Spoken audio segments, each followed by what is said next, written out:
Assalamualaikum warahmatullahi wabarakatuh.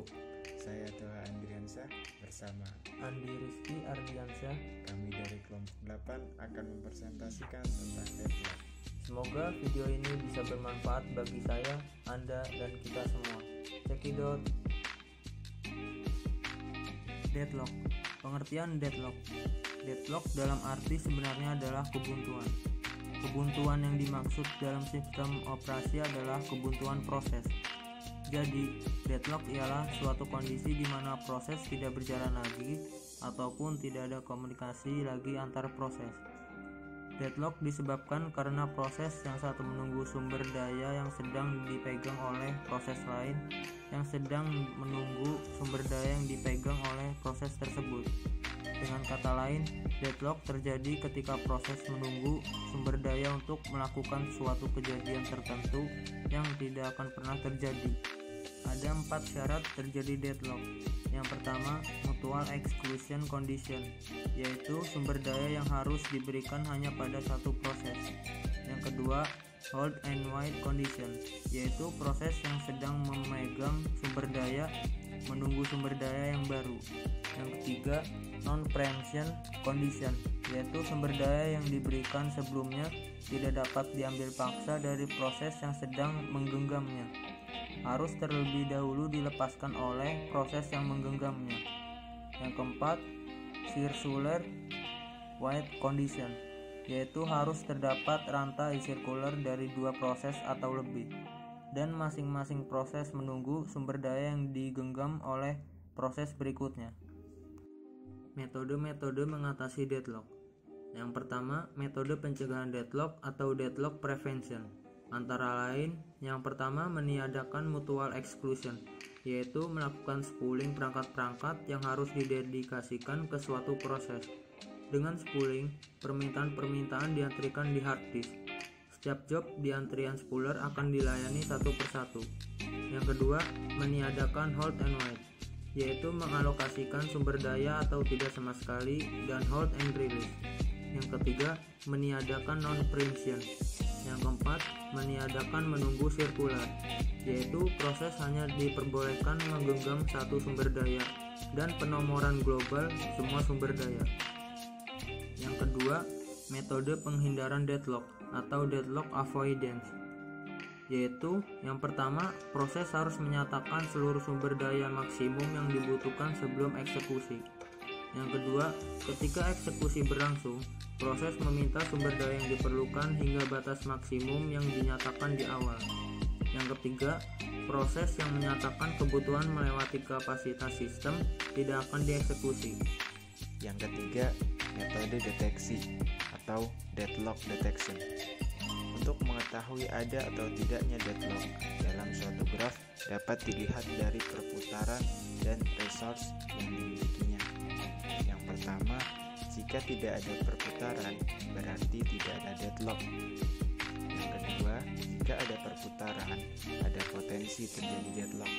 Yang ketiga, resource dengan instan tunggal dan perputaran mengakibatkan deadlock. Kemudian perhatikan gambar di layar.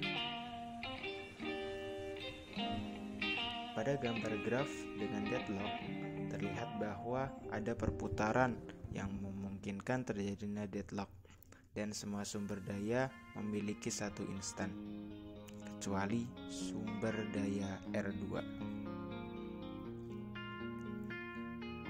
Gambar di atas menunjukkan beberapa hal.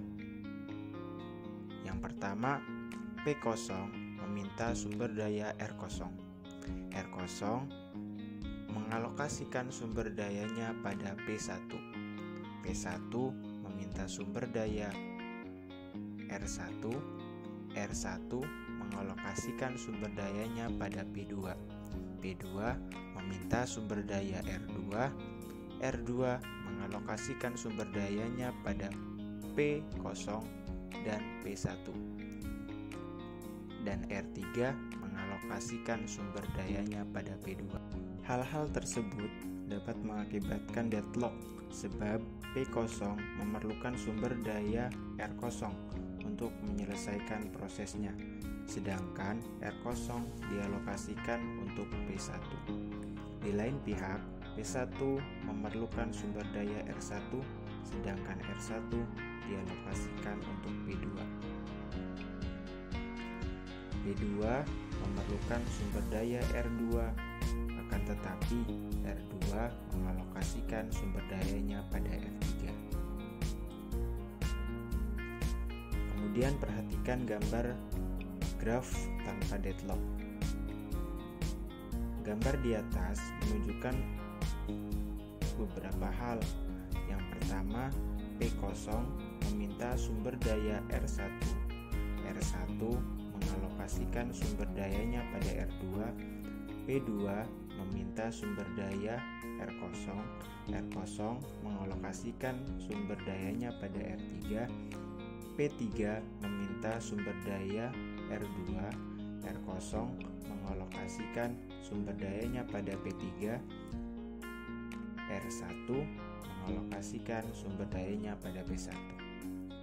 Hal ini tidak menyebabkan deadlock walaupun ada perputaran, sebab semua sumber daya yang diperlukan P1 dapat dipenuhi sehingga P1 dapat melepaskan semua sumber dayanya yang kemudian dapat digunakan oleh proses lain. Yang keempat, pemulihan deadlock atau deadlock recovery. Hal-hal yang terjadi dalam mendeteksi adanya deadlock adalah permintaan sumber daya dikabulkan selama memungkinkan. Yang kedua, sistem operasi memeriksa adakah kondisi sirkular wide secara periodik. Yang ketiga, pemeriksaan adanya deadlock dapat dilakukan setiap ada sumber daya yang hendak digunakan oleh sebuah proses. Yang keempat, memeriksa dengan algoritma tertentu. Sekian dari kami, semoga video ini bisa bermanfaat dan memotivasi teman-teman dalam kegiatan belajar. Terima kasih, kurang dan lebihnya kami mohon maaf, dan jangan lupa like, comment, and subscribe. Wassalamualaikum